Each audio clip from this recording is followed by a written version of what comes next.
சுகாதாரத்துறையின் அசாதாரண நிகழ்வுகளைச் சொல்லும் சிறகடிக்க ஆசை தொடரின் இன்றைய எபிசோடு பல அதிரடி திருப்பங்களுடன் அரங்கேறியிருக்கு.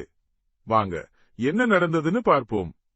வீட்டுல முத்து கூட சண்டை போட்டுட்டு வீட்டை விட்டு அம்மா வீட்டுக்கு போயிட்டாங்க நம்ம மீனா. இங்க மீனாவை எப்படியாவது சமாதானப்படுத்தணும்னு முத்துவுக்கு ஒரே யோசனை. நண்பர்கள் கிட்ட ஐடியா கேட்டவரு, சரி நாம ஒரு சபரிமலைக்கு மாலை போட்டு நல்லவனா போய் மீனாவை சமாதானப்படுத்தலாம்னு முடிவெடுத்தாரு.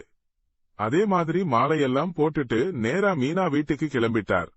அங்க போனதும் தன்னோட மாமியார் கிட்ட, மாமியார் அக்கா, நான் இப்போ சபரிமலைக்கு மாலை போட்டிருக்கேன், அதனால நாளைக்கு கார் ஸ்டாண்ட்ல ஒரு பூஜை போட போறேன், நீங்க மறக்காம வந்து கலந்துக்கணும்னு அன்பா கூப்பிட்டாரு. அப்போ அப்படியே ஒரு ஜாடை மாடையா, மீனாவையும் மறக்காம வர சொல்லுங்கக்கான்னு சொல்லிட்டு போனார். முத்துவின் இந்த புது அவதாரம் மீனாவை புரிந்து கொள்ள வைக்குமா? அதே சமயம் மீனாவை பாக்குறதுக்காக அவங்க வீட்டுக்கு வர்றாரு அண்ணாமலை மாமா. மீனாவை பார்த்ததும், மீனா, நீ முத்து குடிக்கிறாங்கிறதுக்காக மட்டும் வீட்டை விட்டு வரலை, இதுக்கு பின்னாடி வேற ஏதோ காரணம் இருக்கு, அது என்ன சொல்லுன்னு கேட்டாரு. ஆனா மீனா, அதெல்லாம் ஒண்ணும் இல்லை மாமான்னு சமாளிச்சாங்க. குடிச்சான்ங்கிறதுக்காக கோவிச்சுக்கிட்டு வந்திருந்தா, அவன் இப்போ மாலை போட்டு நல்லவனா மாற தொடங்கிட்டான், அதனால நீ வீட்டுக்கு வாமான்னு பாசமா சொல்லிட்டு கிளம்பிட்டாரு மாமா. உண்மையை மாமா கிட்ட சொல்ல முடியலையேன்னு மீனாவுக்கு மனசுக்குள்ள ஒரே சங்கடம். அந்த நேரத்துலதான் மீனாவோட செல்போன் சத்தம் கேக்குது. எடுத்தா ரோகிணி, உன்னாலதான் என் நிம்மதியே போச்சு, இப்போ எதுக்குடி போன் பண்ணுனன்னு டென்ஷனா கேட்கிறா மீனா. அதுக்கு ரோகிணி, உங்களை நான் நேர்ல பார்த்து பேசணும், அதனால நான் சொல்ற ஹோட்டலுக்கு வாங்கன்னு கூப்பிடுறா. வேறு வழி இல்லாமல் ஹோட்டலுக்கு போறா மீனா.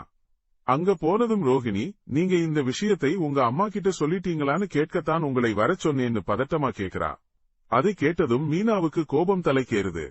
நீ உன்னோட சுயநலத்துக்காக என்ன வேணும்னாலும் செய்வியா? இப்படி பயந்து பயந்து வாழறதெல்லாம் ஒரு வாழ்க்கையா? நல்லா திட்டிட்டு அங்கிருந்து கிளம்பிட்டா மீனா. மீனாவும் ரோகிணியும் ஹோட்டல்ல இருந்து வெளியே வரும்போது அப்படி ஒரு சந்தர்ப்பம்.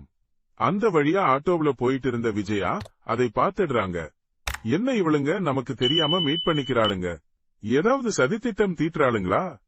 ஒரே குழப்பத்தோட வீட்டுக்கு போறாங்க விஜயா. வீட்டுக்கு வந்ததும் ரோகிணியை பார்த்து, எங்கடி போயிட்டு வர்றன்னு கேக்குறாங்க. ரோகிணி மீனாவை பார்த்ததை மறைச்சிட்டு, எங்கேயும் இல்லைமா, சும்மாதான் வெளியில போயிட்டு வந்தேன்னு சொல்றா. உடனே விஜயா, ஏன்டி போய் சொல்றன்னு அதிரடியா கேட்க ரோகிணி அதிர்ச்சியாகி நிக்கிறா. இனி என்ன நடக்க போகுதுன்னு அடுத்த எபிசோட்ல பார்க்கலாம். ட்ரெண்டிங் நண்பன் சேனலை சப்ஸ்கிரைப் பண்ணுங்க. இந்த வீடியோ பிடிச்சிருந்தா லைக் பண்ணுங்க, ஷேர் பண்ணுங்க. அடுத்த வீடியோல பார்ப்போம்.